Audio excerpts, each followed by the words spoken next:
صحیح حدیث ہے، رسول اللہ صلی اللہ علیہ وسلم کی خدمت میں ایک صحابی حاضر ہوئے، عرض کیا یا رسول اللہ من احق الناس بحسن خلقی، سب سے زیادہ اچھے اخلاق سے میں کس کے ساتھ پیش آؤں، دنیا میں کون ہے؟ ہم سے اگر یہ سوال ہوتا ہم کہتے اپنے باس سے، کیونکہ اس سے آپ کو کیا ملتی ہے؟ تنخواہ۔ آپ کسی سے بھی مشورہ لینا تو وہ کہے گا یار سب سے تمیز سے کس سے بات کیا کرو؟ ابے بھائی بول لو نا، باس سے، سیٹھ صاحب سے، علاقے کے ناظم سے، محلے کے بدماش سے، ایس ایچ او صاحب سے، ڈی ایس پی صاحب سے، اور ہم کرتے بھی ہیں۔ حضرت حکیم اختر صاحب رحمہ اللہ تعالی اکثر ڈی ایس پی اور ایس ایچ او کی مثال دیا کرتے تھے کہ جن کو بہت غصہ آتا ہے نا، پولیس آفیسر کے سامنے، علاقے کے ایس ایچ او کے سامنے نہیں آتا ان کو غصہ کبھی بھی، وہاں بڑے آرام سے تمیز سے بیٹھے رہتے ہیں، باس کے سامنے غصہ نہیں آتا۔ تو ہم سے اگر کوئی پوچھتا ہم کہتے ہیں محلے کے دادا سے، جب بھی تمیز سے بات کرو اخلاق سے، کس کے سامنے؟ محلے کے دادا سے، اس کے سامنے غصہ نہیں چلے گا، غصہ کیا تو وہ آخری غصہ ہوگا۔ بدماشوں سے، ڈاکو آتے ہیں نا، لوگ کہتے ہیں آرام سے دے دیا کر بھائی، کراچی میں ڈاکوؤں کا راج چل رہا ہے، تو ویسے کون سا ڈاکوؤں کا راج نہیں تھا؟ یعنی حیرت کی بات ہے، لوگ کہتے ہیں ڈاکوؤں کا راج ہے، تو ویسے بھی تو ڈاکوؤں کا راج ہی تھا نا، چہرے بدلتے ہیں ڈاکوؤں کے۔ تو ڈاکو آئے تو لوگ کیا کہتے ہیں، ماں باپ بھی کہتے ہیں بیٹا کوئی موبائل چھیننے کی کوشش کرے تمیز سے دے دینا۔ تو ہماری نظر میں سب سے اچھے اخلاق سے ہم اگر کسی کے ساتھ پیش آئیں تو وہ ڈاکو ہے۔ کیا خیال ہے؟ آئے تو آپ دیتے بھی ہیں اور کانپ بھی رہے ہوتے ہیں کہ سر یہ قبول کر لیں نذرانہ ہماری طرف سے، ٹھیک ہے نا، یہ قبول کر لیں۔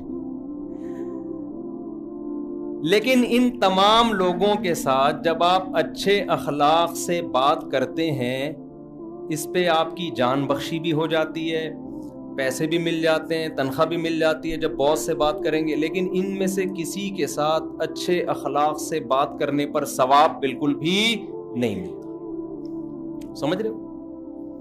اکثر میں ایئر ہوسٹس کی مثال دیتا ہوں نا، ایئر ہوسٹس جو آپ سے اچھے اخلاق سے بات کرتی ہے جہاز میں، تو کیا ثواب ملتا ہے اس کو؟ قیامت کے دن وہ پیغمبر کے ساتھ ہوگی، نبی نے فرمایا نا جس کے سب سے اچھے اخلاق ہوں گے قیامت کے دن میرے ساتھ ایسے ہوگا یا میرے سب سے قریب ہوگا، اس طرح کے الفاظ ہیں۔ کیا پھر تو ساری ایئر ہوسٹسیں کہاں جائیں گی؟ جنت میں۔ اور W11 کے جتنے کنڈکٹر ہیں وہ جہنم میں جائیں گے سارے۔ کیا خیال ہے بھائی؟ اب یہ باہر والوں کو W11 کا مطلب ہی نہیں پتا ہے، میرے بیان باہر جاتے ہیں کہتے ہیں W11 کیا ہوتا ہے، یہ چیز بتانے کی نہیں ہے، یہ کراچی آؤ بیٹھو پتا چلے گا W11 کیا ہوتی ہے۔ تو جتنے کنڈکٹر 4K 4J پتہ نہیں کون کون سی بسیں، رکشے والے، یہ تو معاذ اللہ سارے کہاں جائیں گے پھر؟ جہنم میں۔ اور ایئر ہوسٹس جتنی بھی ہیں کہاں جائیں گی؟ جنت میں، کیونکہ ان سے اچھے اخلاق ہم نے کسی کے بھی، میں نے آج تک بہت سفر کیا جہازوں میں، کسی ایئر ہوسٹس کو میں نے کبھی غصے میں نہیں دیکھا۔ لوگ کہہ رہے ہوتے ہیں یار کبھی کسی ایئر ہوسٹس کو ہم نے غصے میں نہیں دیکھا، اور گھر آئے تو اپنی بیگم کو کبھی ہنستے رہے، بہت سے لوگوں نے کہہ رہے نہیں دیکھا ہم نے۔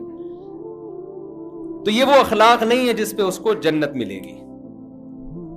اسی وجہ سے اس پہ اس کو تنخواہ ملتی ہے، پیسے ملتے ہیں، ہوسٹس اپنی پراپرٹی بنا لیتی ہے، ریٹائر ہونے کے بعد کھاتی ہے پیتی ہے۔ ایک مسکرانا وہ ہے جس پہ آپ سے خدا راضی ہوتا ہے، جس پہ آپ کو جنت ملتی ہے۔ تو صحابی نے اس اخلاق کے بارے میں پوچھا، من احق الناس بحسن خلقی، یا رسول اللہ سب سے زیادہ اچھے اخلاق سے میں کس سے بات کروں؟ یہ صحابی کا سوال تھا۔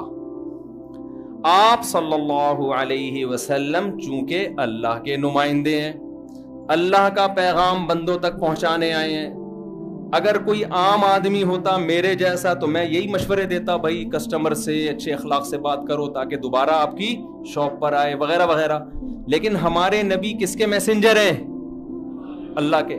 آپ کا کام تھا وہ بات کہنا جس میں اللہ کی رضا ہو۔ اللہ کس سے خوش ہوتا ہے؟ اور آپ نے اپنی ذمہ داری پوری کی.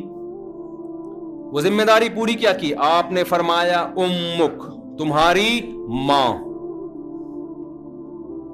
کون سب سے زیادہ اچھے اخلاق کا مستحق ہے؟ تمہاری ماں. صحابی نے عرض کیا یا رسول اللہ ثم من، ماں کے بعد کون ہے؟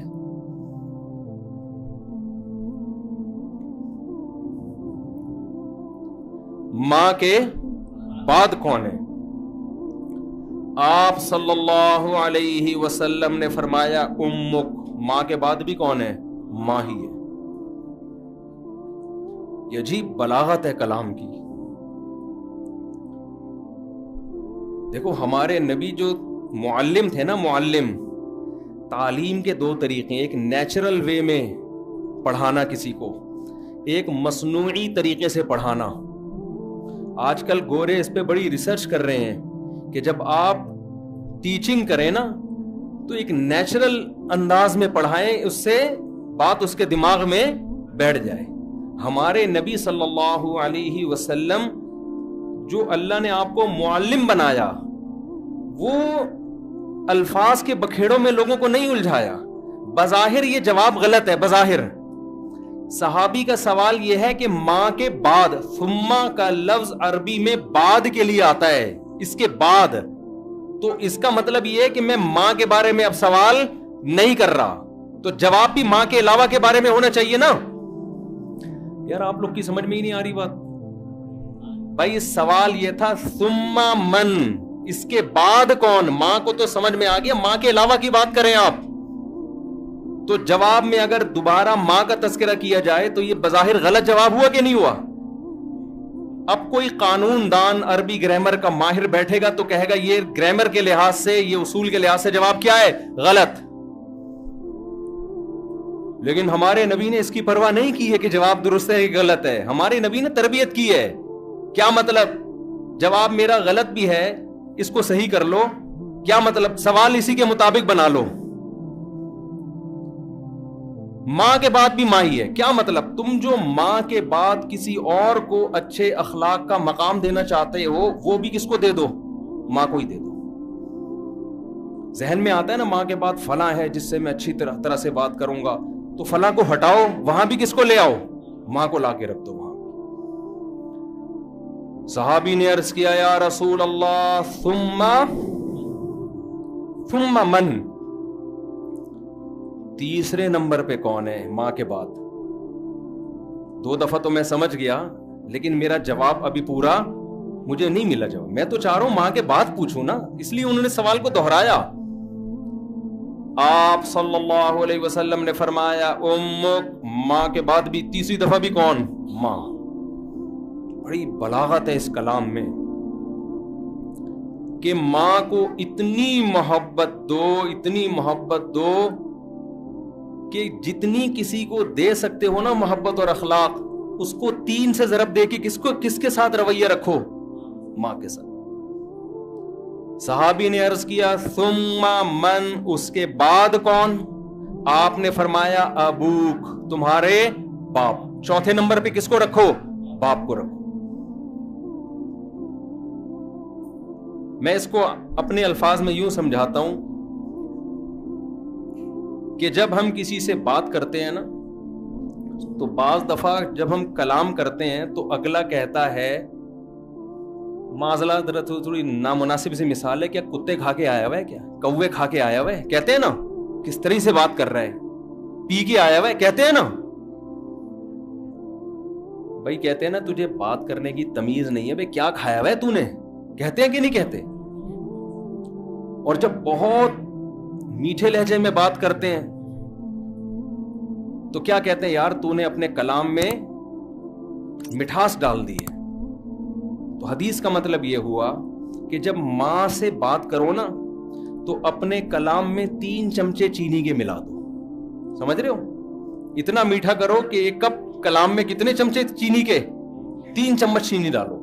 اور جب باپ سے بات کرو تو 1 چمچہ بھر کے ڈال دو چینی کا. میٹھا وہ بھی ہوگا، لیکن ماں سے جب کلام کر رہے ہو تو اس مٹھاس کو کس سے ضرب دے دو؟ 3 سے ضرب دے دو. آج نہ ابا سے تمیز سے بات ہو رہی ہے اور نہ اماں سے. تمیز سے بات ہو رہی ہے گرل فرینڈ سے, اس سے ایسی تمیز سے وہ روٹھ جائے گی تو ناراض ہو جائے گی تو اس کو منانے کی فکر میں لگے ہوئے ہیں. بیوی کو بھی منا لیتے ہیں کیونکہ اس سے بھی اپنے مفاد ہیں, دوست کو منا لیتے ہیں, لیکن ماں باپ کی فکر نہیں ہے. تو خیر میں جلدی سے اصل موضوع کی طرف آتا ہوں, یہ تو درمیان میں بات آ گئی.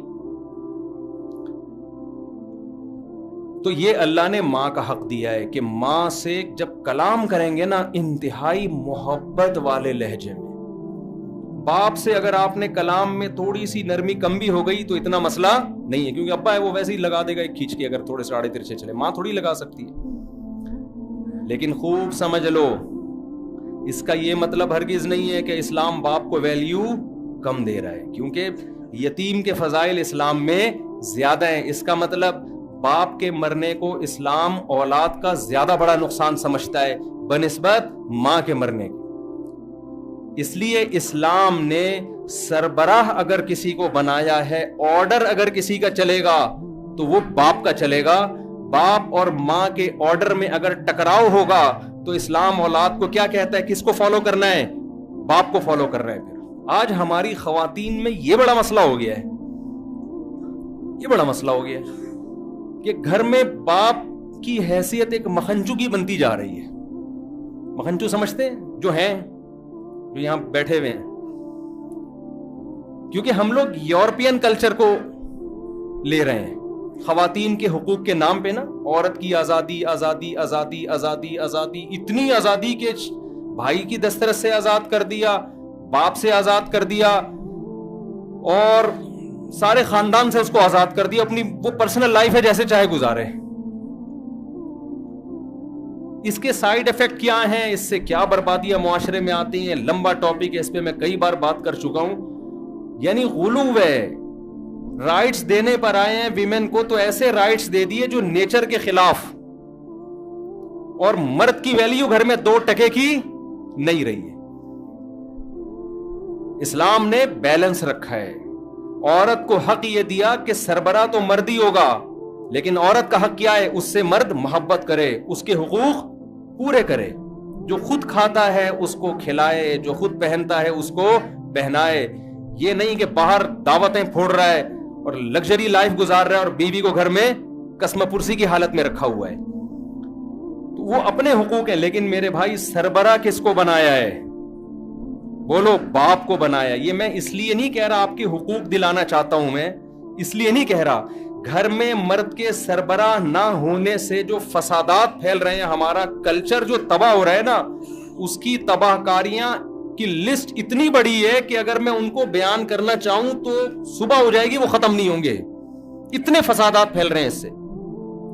صحیح بخاری کی حدیث, لن يفلح قوم ولوا اہم امورهم الى المرأة او كما قال صلی اللہ علیہ وسلم, وہ قوم ہرگز کامیاب نہیں ہو سکتی جو اپنے اہم معاملات عورت کے سپرد کر دے. نہیں آ رہی میرے خیال ہے بات؟ جو اہم معاملات کس کے حوالے کر دے, عورت کے. جہیز کتنا دیا جائے گا کون فیصلہ کر رہا ہے؟ پیسہ باپ کا خرچ ہو رہا ہے, فیصلہ کون کر رہا ہے؟ اماں. جہیز دینا بھی ہے کہ نہیں دینا کون فیصلہ کر رہا ہے؟ اماں. مکس گیدرنگ ہوگی, ناچ گانے ہوں گے, یہ زیادہ تر کس کی چل رہی ہے اس میں؟ شوہر اگر چاہ بھی رہا ہوتا ہے یار ہم سادگی سے کریں, لیکن چلتی کس کی ہے؟ حتیٰ کہ آپ کی بچیاں پورے کپڑے پہنیں گی یا ادھورے کپڑے پہنیں گی, اس میں کس کی بات مانی جاتی ہے؟ اکثر جو خواتین بیان سن رہی ہیں ان کے علاوہ کی بات کر رہا ہوں میں. اکثر کیا ہوتا ہے, مرد کہتا ہے بھائی میری بیٹی پورے کپڑے پہنے گی, فوراً عورتیں کیا کہتی ہیں, ایک تو آپ کو پتہ نہیں کہ اتنی سی بچی ہے, اتنی سی بچی ہے, کیا ہو گیا؟ آدمی فوراً ڈھیر ہو جاتا ہے اس کے سامنے. تھوڑا غیرت دکھاؤ بھائی, جب میرا لڑکا پورے کپڑے پہن سکتا ہے تو میری بیٹی بھی پورے کپڑے پہنے گی. میں آپ کو ایک تجربہ کرواتا ہوں. آپ اپنی بیٹی کو پورے کپڑے پہناؤ, چھوٹی بچی کو اسکارف پہناؤ, اس کی موبائل میں تصویر لو اور ایک ویسٹرن ڈریس پہنا کے تصویر لو, خدا کی قسم زمین آسمان کا فرق لگے گا. اسکارف میں, مکمل فراک میں آپ کو اس پہ زیادہ پیار آ رہا ہوگا, اور وہ جو ویسٹرن ڈریس پہنا ہوا ہوگا نا اس میں آپ کو وہ اچھی نہیں لگے گی. سمجھ میں آ رہی ہے کہ نہیں آ رہی ہے؟ دیکھو بیٹی اور ماں کا رشتہ الگ اسٹائل کا ہوتا ہے. بیوی ویسٹرن ڈریس میں اچھی لگے گی آپ کو, ماں ویسٹرن ڈریس میں اچھی لگے گی. بولو نا, ایک دن اپنی اماں سے بولو اماں یہ ذرا اسکرٹ پہن کے آؤ, اور ایک دن بولو پراپر پورا ڈریس پہن کے سر پہ چادر رکھ کے آؤ. خدا کی قسم جب چادر رکھ کے آئے گی ماں پہ پیار آئے گا آپ کو, اس کی گود میں سر رکھ کے سونے کا دل کرے گا آپ کا. یہی رشتہ بہن بیٹی کا ہوتا ہے. فرق ہی ختم کر دیا ہمارے معاشرے میں. تو میں یہ جو بات درمیان میں آ گئی کہ ابا کی ویلیو بھی, میرے خواتین سے کہہ رہا ہوں, اگرچہ یہاں خواتین بیٹھی ہوئی نہیں ہے لیکن بیان تو جاتا ہے نا. آپ اپنی بیگم کو جا کے سمجھا دینا, اب گھر جانا کہنا بیگم او ہو آج مجھے پتا چلا میں کتنے اندھیروں میں ڈوبا ہوا تھا. اور خواتین کہتی ہیں یہ میرے بارے میں کہ یہ ہمارے میاؤں کو خراب کرتا ہے. میں خراب نہیں کر رہا. اگر آپ گھر کے سربراہ بن گئے نا, اس میں عورت کا بھی فائدہ ہے, وہ بھی تباہی سے بچے گی, وہ بھی بربادی سے بچے گی. ایک نظام بنایا ہے نا, اسلام دین فطرت ہے. اسلام سربراہ کس کو دیکھنا چاہتا ہے, عورت کو یا مرد کو؟ مرد کو. ہاں اسلام یہ کہتا ہے اپنی سربراہی کا ناجائز فائدہ نہ اٹھا, اسے محبت کرو, اسے پیار دو. جانوروں والا سلوک نہ, پاؤں کی جوتی مت سمجھو اس کو. جیسے ہمارے نبی صلی اللہ علیہ وسلم نے امی عائشہ کے ساتھ کیسی محبت کی ہے کہ جس جگہ منہ لگا کے امی عائشہ پانی پی رہی ہیں برتن میں, اسی جگہ منہ لگا کے آپ پانی پی رہے. محبت دی ہے, سربراہ نہیں بنایا گھر کا. بلکہ سربراہ کے بارے میں کیا کہا, وہ قوم ہرگز کامیاب نہیں ہو سکتی جو اپنے اہم معاملات کس کے سپرد کر دے, عورت کے. اور آج یورپ اور امریکہ وہ زبان سے کہتے ہیں کہ عورت سربراہ ہو سکتی ہے, پریکٹیکلی اس پر وہ بھی عمل نہیں کرتے. ان کی اسمبلیوں میں ہمیشہ مرد زیادہ ہیں, عورتیں بہت تھوڑی ہوتی ہیں. یورپ کے دعوے کو اس وقت مانیں گے جب ان کی اسمبلیوں میں عورتیں زیادہ ہوں, مرد کم ہو جائیں. ایسا ہوتا نہیں ہے. فوج کا کمانڈر یورپ میں اور امریکہ میں عورت ہے یا مرد ہے؟ بولتے کیوں نہیں بھائی؟ آدمی ہے, ہر جگہ آدمی ہے بھائی. وہ منہ سے بولتے ہیں, مانتے وہ بھی نہیں ہے. وہ ایک افغانستان میں ایک امریکن فوجی لڑکی پکڑی گئی نا, تو اس کی تصویریں شائع ہوئی, لمبے بال اس کے, تو بڑی اس کی تصویریں شائع ہوئی. پاکستانیوں نے اس پہ میمز بنائی کہ سمجھ میں نہیں آ رہا اس سے لڑیں یا شادی کریں. صحیح, سمجھ میں نہیں آ رہا اس کو, اس سے لڑیں یا کیا کریں. یعنی میدان جنگ میں ہی سیٹنگ ہو رہی ہے. میدان جنگ میں کیا ہو رہی ہے؟ سیٹنگ. تو جب نیچر سے بغاوت کرو گے تو یہی نقصانات ہوں گے اس کے. وہ گولی نہیں چلا رہا اس پہ کہ یار اس کو تو پٹا کے شادی کر لو اس سے یار. تو اسلام دین فطرت ہے. تو خیر میں جلدی سے بات کی طرف آؤں. تو یہ جو میں نے بتایا نا یتیم کے اتنے فضائل ہیں, یہ سمجھانے کے لیے کہ ابا کے فضائل ہیں. اصل میں یہ ابا مرنے کو اسلام بہت بڑا نقصان مانتا ہے. اس لیے, اور اچھا سوچو جس معاشرے میں ابا ہی نہ ہو, ہمارے یہاں تو ہوتا ہے مر جاتا ہے, پھر بھائی چچا مچا باپ کی جگہ سنبھال لیتے ہیں, بڑا بھائی باپ کی جگہ سنبھال لیتا ہے. لیکن ایک کلچر معاشرے میں ایسا بھی وجود میں آ رہا ہے جس میں پیدائشی طور پہ بچے کا باپ ہوتا ہی نہیں ہے. کیوں؟ اس معاشرے میں شادی بیاہ کا رواج ختم. جو میں شادی چیختا رہتا ہوں, آپ لوگوں نے, بہت سے لوگوں نے سنا ہوگا, تو میرا دماغ خراب نہیں ہوا ہے. لوگ کہتے ہیں اس مولوی کا دماغ خراب ہو گیا, ہر جگہ شادی بے بیان, ہر جگہ شادی بے بیان. میں باپ کو بچانے کے لیے شادی بے بیان کر رہا ہوں, کیونکہ ہم بھی اسی کلچر کو فالو کر رہے ہیں. اگر ہماری سوسائٹی میں گرل فرینڈ بوائے فرینڈ کا سسٹم آ گیا, جو کہ بہت تیزی سے آ رہا ہے, تو سمجھ لو کہ بچے بغیر باپ کے پیدا ہونا شروع ہو جائیں گے. ان بچوں کا کیا حال ہوگا. لوگ وہ کہتے ہیں ریاست سنبھالے گی. ریاست کسی کا باپ نہیں ہوتی, نہ ریاست سے وہ محبت ملتی ہے جو باپ سے محبت ملتی ہے. وہ نیچرل گارڈن ہے, وہ نیچرل سربراہ ہے. فطرت نے اس کو سربراہ بنایا, ریاست کو تھوڑی بنایا فطرت نے. گوروں کے ہاں بڑھاپے میں ابا کو اولاد پالتی ہے یا ریاست پالتی ہے؟ بولو نا.